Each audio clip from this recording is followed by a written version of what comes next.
سورہ شعراء آیت 196 اعوذ باللہ السمیع العلیم من الشیطان الرجیم بسم اللہ الرحمن الرحیم وَإِنَّهُ اور بے شک یہ لفی البتہ میں زبوری صحیفے اولینہ پہلے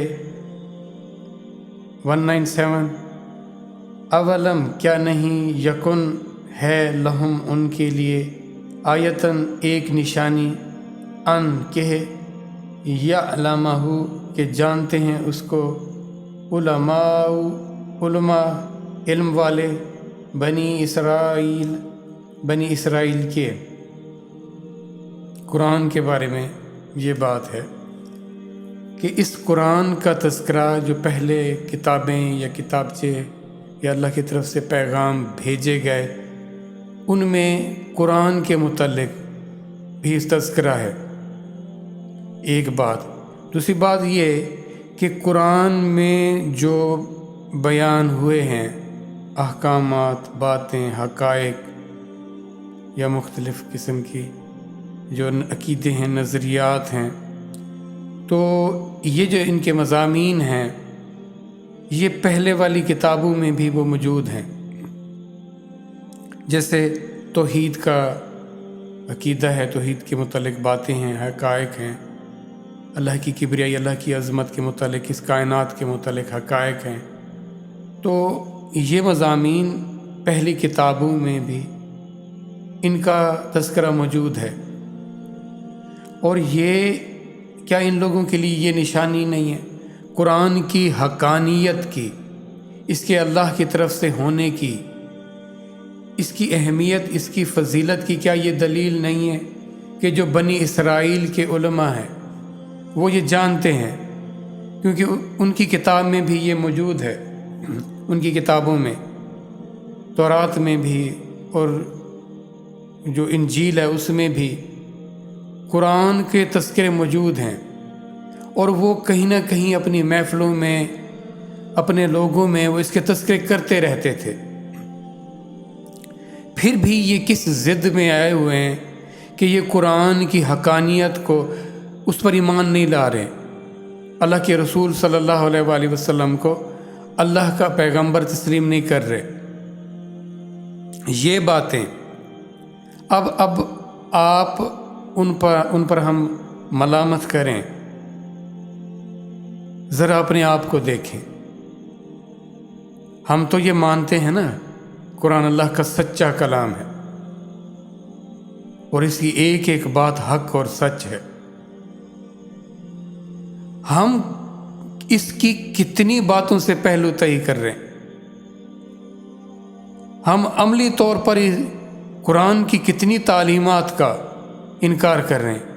اپنے آپ کو دیکھیں نا، کیا چیز ہے جو ہمیں روک رہی ہے، جو آڑے آئی ہوئی ہے؟ وہ یہ دنیا کی زندگی ہے، اپنی اپنی خواہشات ہیں، جو ہم نے اپنے سٹینڈرڈ یا ہم نے گول سیٹ کیے ہوئے ہیں، ہم ان کو اہمیت دے رہے ہیں، اور یہ دنیا کی چیزیں ہیں ساری، عارضی چند روزہ زندگی پر مبنی۔ تو یہی چیزیں ان لوگوں کے ساتھ بھی تو تھیں نا، اپنی انا، ضد، خام خواہ کی کسی سے ایسے رکھ لینا کہ جی میں اس کی بات کیوں مانوں۔ تو یہ والی چیزیں جو انسان، اور یہ سارا کون ہے، اس کے پیچھے ہے کون؟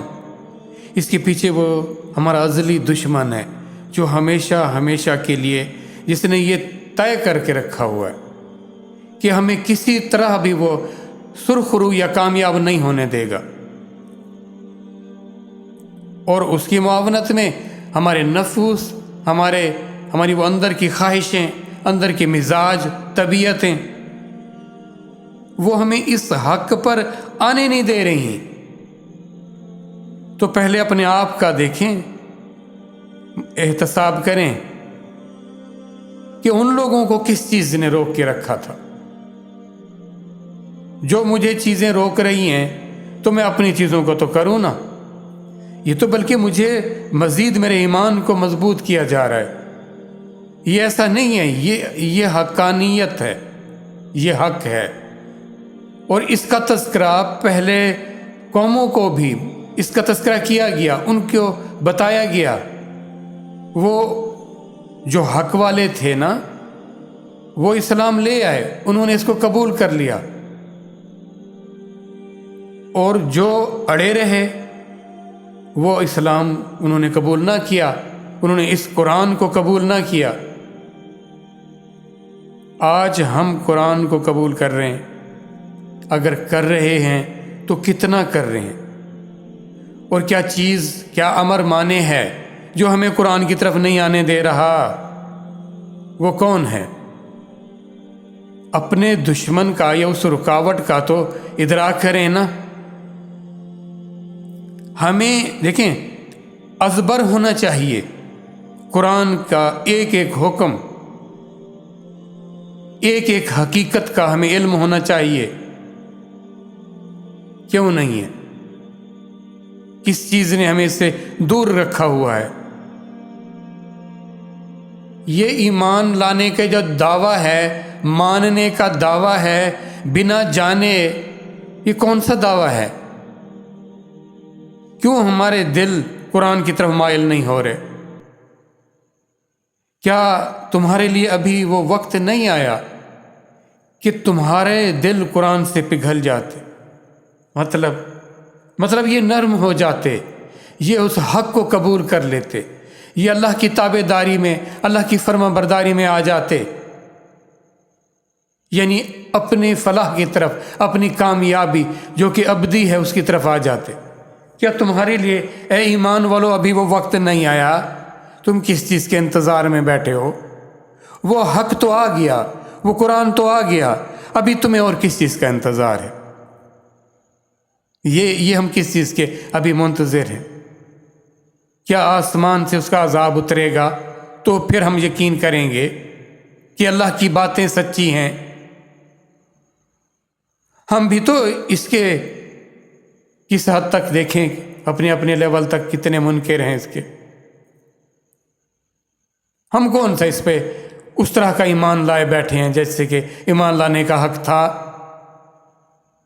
یہ باتیں ہمیں بتائی جا رہی ہیں، لیکن ہم تو ان کو سمجھنا گوارا نہیں کر پا رہے۔ تو اپنے آپ کو تو دیکھیں، کسی اور پر لعنت ملامت کرنے سے پہلے اپنے گریبان میں تو جھانکیں کہ ہمارے اندر کیا ہے اور کیوں ہے ایسا، وجہ کیا ہے اس کی، کیوں ہم اللہ کی اس حق بات کو تسلیم نہیں کر رہے، کیوں اس پر عمل نہیں کر رہے؟ کوئی تو وجہ ہوگی نا، بنا وجہ کے بھی تو کوئی بھی ایسا کوئی مسئلہ کسی بنا وجہ کے نہیں ہوا کرتا۔ ہر روگ کی، ہر بیماری کی کوئی نہ کوئی وجہ ہوتی ہے، کوئی روٹ کاز ہوتی ہے، اس کو جانا جائے تو پھر بنے گی بات۔ لیکن ہمیں فرصت کہاں؟ ہم دنیا کے جن اشغال میں، جن چیزوں میں، جن کاموں میں ہم مبتلا ہیں، ان کی تو اہمیت دن بدن اور بڑھتی جا رہی۔ کب آئیں گے لوٹ کر ہم قرآن کی طرف؟ اس سے پہلے یہ کام تمام ہو جائے اور مہلت ختم ہو جائے۔ لوٹ آئیے حقیقت کی طرف، اور قرآن ہے حقیقت، اور قرآن ہے وہ روشن راستہ، وہ سیدھا راستہ جو آپ کو آپ کی اصل کامیابی اور عزت والی منزل کی طرف لے جائے گا۔ رب اغفر ورحم وانت خیر الراحمین۔